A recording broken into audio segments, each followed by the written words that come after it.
Hello, welcome back. Not to the cottage this time, down at Cardiff Bay.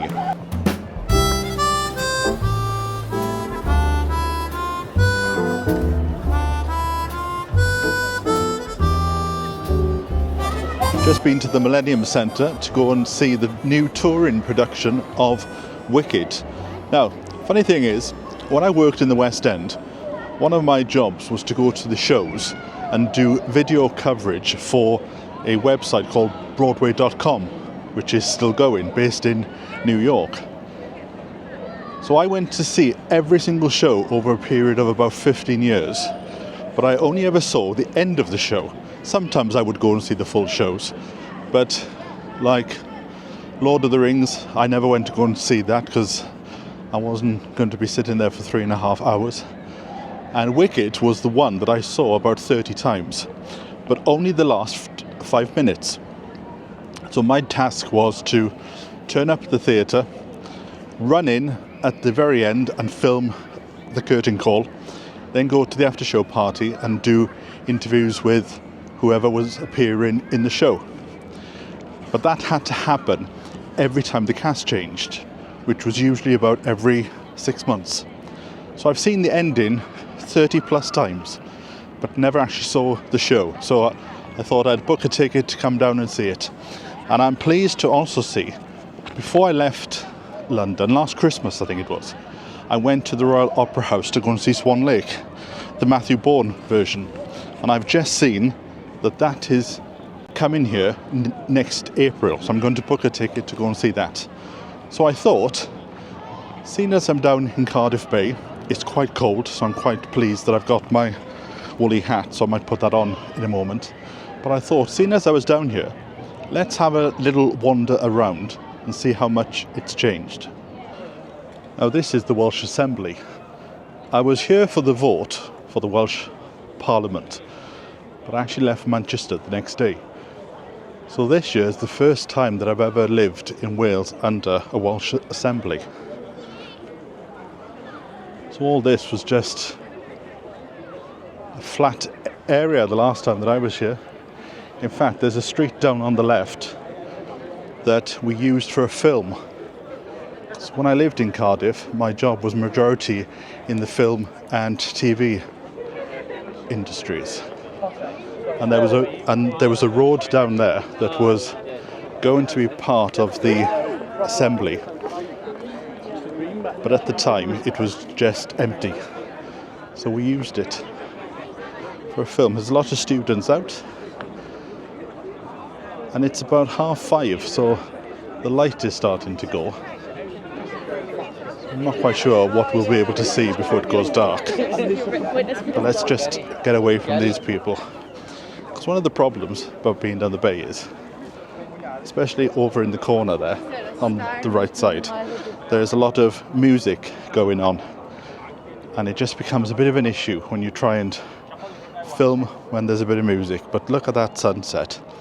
It's going to be glorious in about 20 minutes, but cold.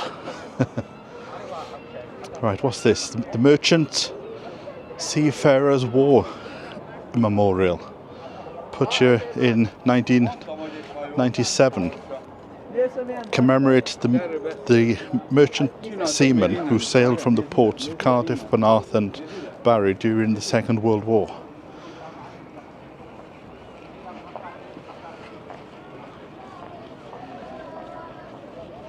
Now over here, and I don't think it's here now, there used to be a ship called the Lightship 2000, which I made a film for. And you could go onto the ship and see this documentary, and it was like a floating church. And there is another one somewhere else in the country. And I met the guy, Tony. He came down to meet me in London. And I met him because there was a post on one of the local forums talking about the house that I used to live in at the time. And it turned out that this Tony lived in the house, or his uncle lived in the house, and he used to go to visit. And there was a huge tree in the garden, a huge copper oak, and we found out it was planted on the day that the Queen became Queen, the coronation day. So it seemed quite apt that the current owner of the house decided that it was too big and it was affecting the foundations.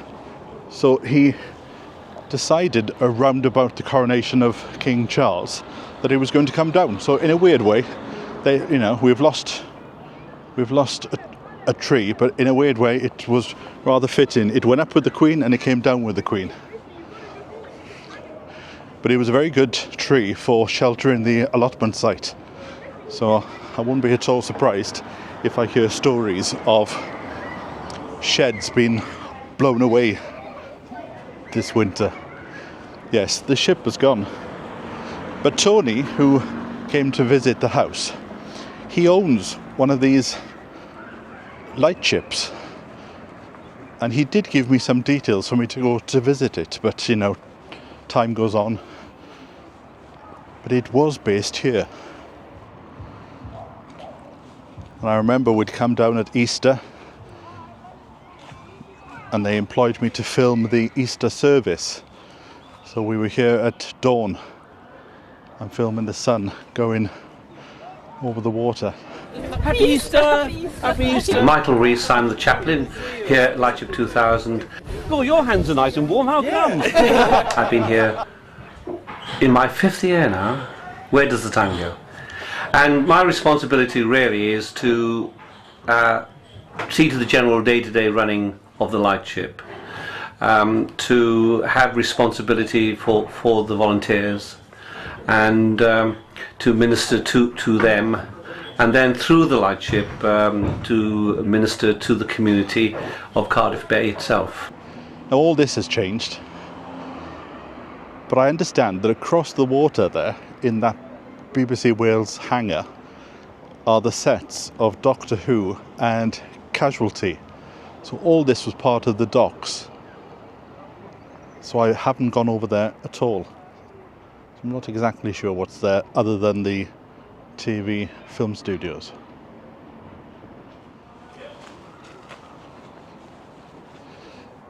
Now there used to be a church here, a Norwegian church. I can't remember the story now about how it came here, but I can't see it. I was going to go over there. Maybe if it's a bit further down, but just look at that sunshine. As much as I like going to the theatre, and I'd booked this ticket back in January, February time, it's a bit frustrating to have been indoors for the last 3 hours and thinking that I could have been on my homestead and cracking on with the job at hand. Ah, right. The Norwegian church is just down here. Now, when I was here, they used to hold events here. Music events. Right. Let me go on the path rather than being out in the road.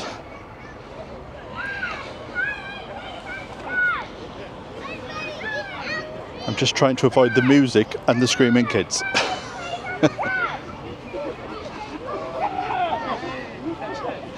Strange to think now that this area has completely changed over the last 50 years. This is where Shirley Bassey was born, down in Tiger Bay.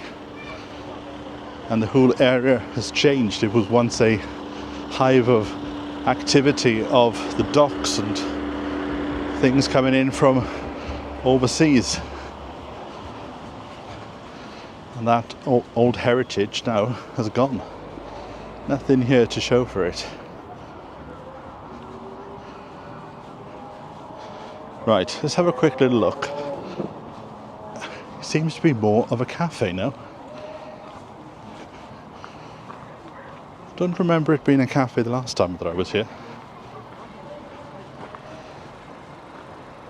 And that looks like plastic cladding, because it used to be made out of wood.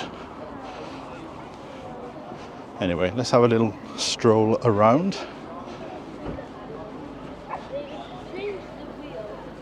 And see what we can see. Let's have a quick look inside, shall we? Festival of Light. December the 1st. I think I went to that a few years ago. Oh, it's a cafe now.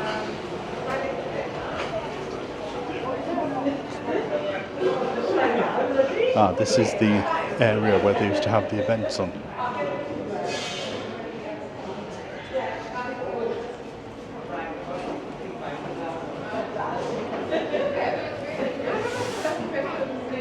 Look at that. Come and eat some food as the sun goes down. There we go. The Norwegian church opened 10:30 to 6, so obviously they come into the end now. I'll put a link to their website if I can find one in the description below. Oh, what's that over there? That's a new piece of art which I haven't seen. Shimmering in the sunset. Ah, this is better. The quiet parts. There's a lot of people coming across the bridge there. I wonder what's over that side of town. Now, many years ago, you could walk from here all the way to Penarth, which is on the other side. In fact, it was over there. Let me see if I can point. Over there was the episode of the Doctor Who that I worked on. And actually appeared on screen on like the behind the scenes of the Doctor Who thing.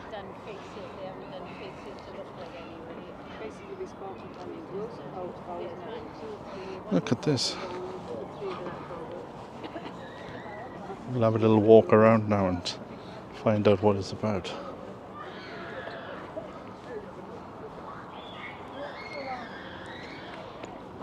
Let's go and have a look at the information board here.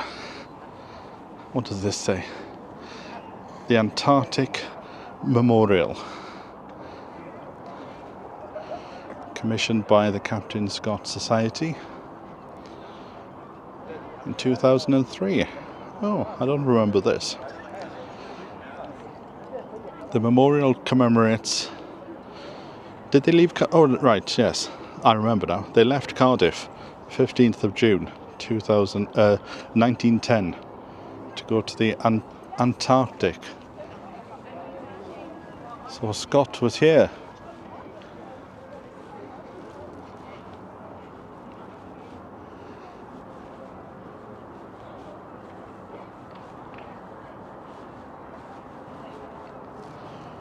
I wonder if he popped into the Norwegian cafe before he left.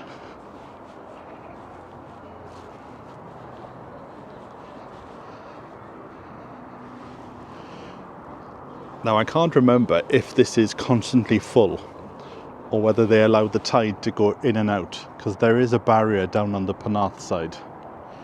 Because I remember this full of mud and you could come down and watch all the seagulls and things. It also used to be full of boats at one point.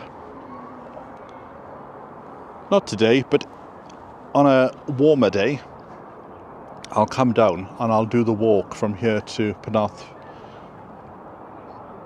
on the far end there. And then we'll go over the mountain and we'll go down into Penarth and I'll show you the pier down there.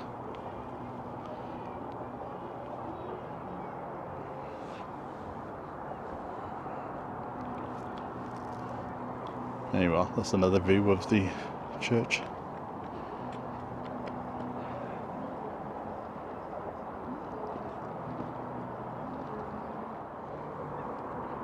Well, seeing as I'm here, I think I will treat myself and I'll pop over to the food quarter, as they call it, and have some food before catching the train back up to the Rhondda Valleys. I just hope that tomorrow the weather is as nice as this, because there's a lot to do on the homestead. Like I've said before, I'm always a lot busier during the autumn and the winter and the spring than I am during the summer. I do like a nice frosty day with a bit of sunshine. Right, I'll catch up with you next time. So from me till then, Bye for now.